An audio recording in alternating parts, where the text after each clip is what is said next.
Hey guys, and welcome back to my channel. Today, I'm going to share a handful of things that I wish I knew before becoming an Airbnb host in the Salem, Oregon area. If you are new here, welcome.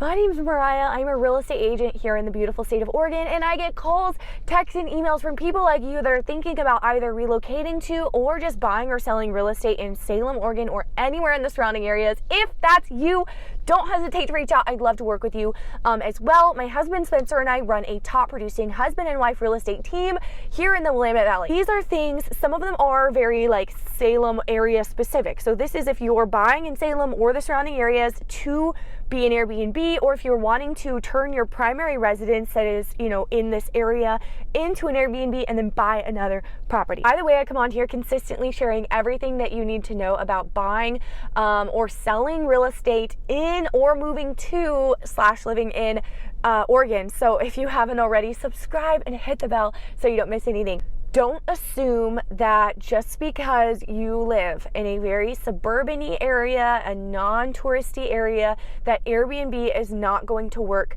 for your location. And what I mean by that is I have been an Airbnb host now in 3 different properties, not all at the same time, but at different points in time. I've been an Airbnb host at 3 different properties in Salem specifically, all within Salem city limits, but all 3 on very different sides of town in Salem.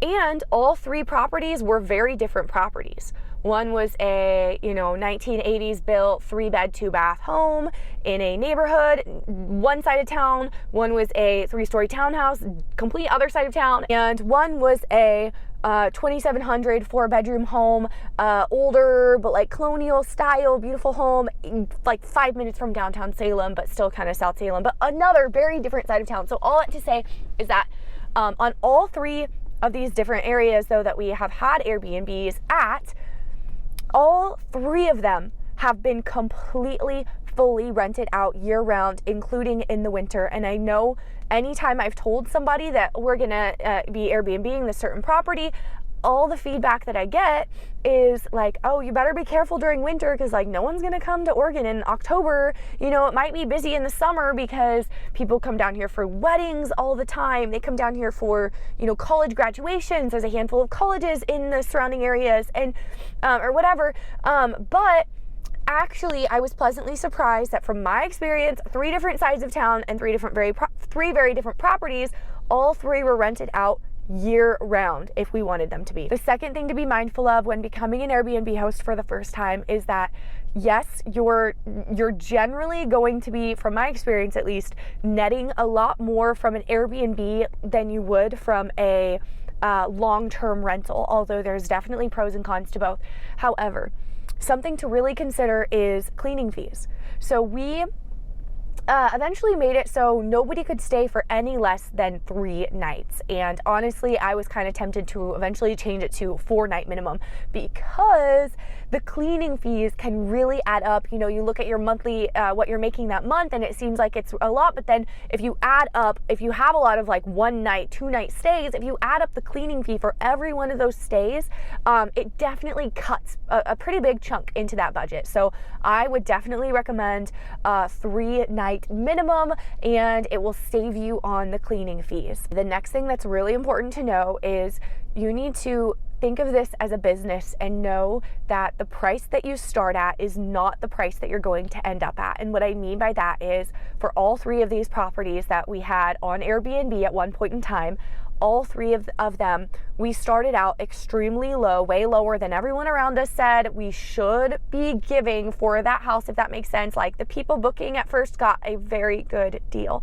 And the reason is a couple things. So Airbnb is, even if you're in a place that's suburban and not a huge city that you would expect to have a bunch of tourists coming to or whatever, Airbnb has become very saturated and there is a lot of competition, probably everywhere in most places.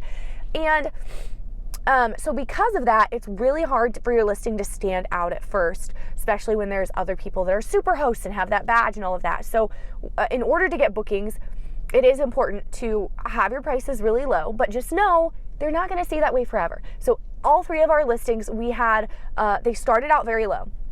like way lower than we probably should have, according to everyone.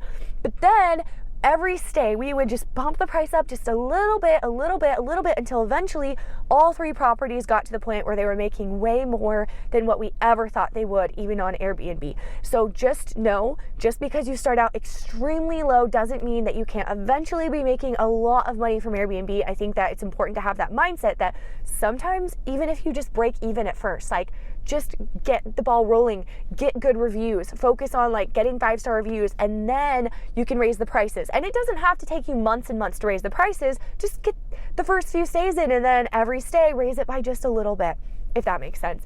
And then also another thing that we did change was we started out allowing one-night stays, even though there were actually a few when we lost a little bit of money because of the cleaners coming, but we just knew we needed to get those bookings. We needed to get those 5-star reviews, and then eventually we didn't allow them for very long, and then eventually we changed it. And last but not least, where we have made the highest amount of money with Airbnb at all of these properties that we did Airbnb on was when we allowed an unlimited number of guests to stay in the home.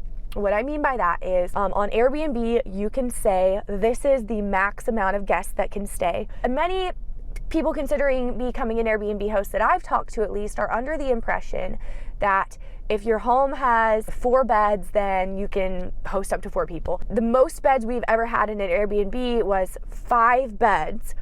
And we would allow, I think it was like 16 plus is the option. So just know, even if you don't have the right amount of beds, for example, people will still book. They will have people come and sleep on the floors, and the type of people that we had book with us were a lot of, kids traveling sports teams, that type of thing, the occasional wedding party. But Airbnb does a really good job at detecting. I don't know how they do it, but they detect, because there were a handful of stays that tried to book with us, and Airbnb wouldn't allow them because Airbnb detected that they might be throwing a party. So if Airbnb thinks that they're going to be destructive to your property or throw a party, something like that, then they will not allow them to book with you. I don't know how they do it, but their AI, whatever that they have, is very, very smart, and it knows. Somehow it knows. Okay, so they don't allow people having parties in your home, which does save you.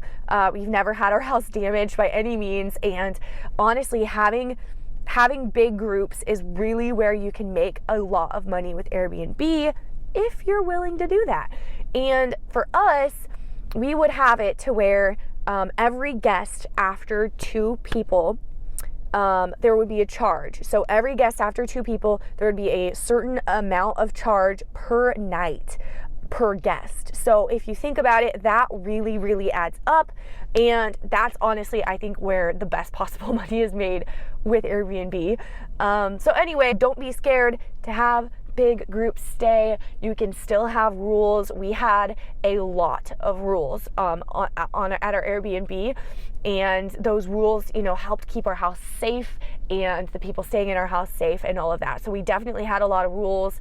Another thing that I would do is I had a long note in my phone that I would copy and paste and send to the Airbnb guest right before they would arrive.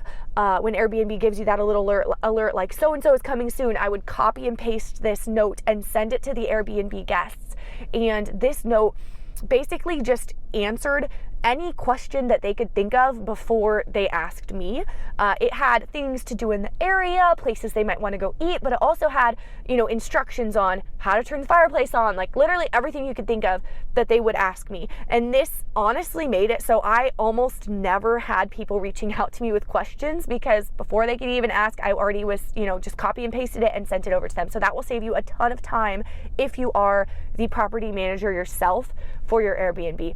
Okay, that is it for today's video. If you grabbed value from today's video, hit the thumbs up button. If you didn't, hit the thumbs down button. And if you are considering buying or selling real estate in Salem, Oregon, or anywhere in the surrounding areas, whether it is for a Airbnb or other type of investment property, or just as your primary residence, I would love to work with you. My email address is below. Feel free to reach out, and I will see you guys next time.